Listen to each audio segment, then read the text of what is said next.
رسول اللہ صلی اللہ علیہ وآلہ وسلم نے فرمایا،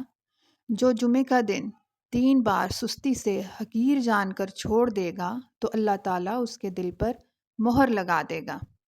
آپ صلی اللہ علیہ وآلہ وسلم نے یہ بھی فرمایا کہ جو شخص کسی پیالے میں کھائے اور اسے چاٹ کر صاف کرے تو یہ پیالہ اس کے لیے استغفار کرے گا۔ ایک اور جگہ پر آپ صلی اللہ علیہ وآلہ وسلم نے فرمایا، قرآن کی ایک سورت ہے جو 30 آیتوں والی ہے، اپنے پڑھنے والے کی سفارش کرے گی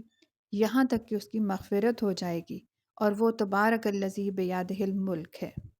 آپ صلی اللہ علیہ وآلہ وسلم کا ایک اور بہت ہی خوبصورت فرمان عالی شان ہے، اللہ تعالیٰ کے خوف اور ڈر سے رونے والا شخص جہنم میں نہیں جا سکتا جب تک کہ دودھ تھن میں واپس نہ پہنچ جائے، اور اللہ کی راہ کا گرد و غبار اور جہنم کا دھواں دونوں اکٹھا نہیں ہو سکتے۔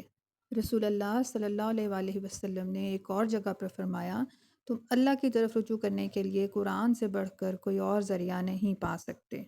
آپ صلی اللہ علیہ وآلہ وسلم نے یہ بھی فرمایا کہ آباد رہے وہ شخص جو میری حدیث کو دوسروں تک پہنچائے۔ تو مزید اچھی ویڈیوز کے لیے چینل کو سبسکرائب کریں، لائک اور کامنٹ کریں اور شیئر کرنا بالکل بھی نہ بھولیں۔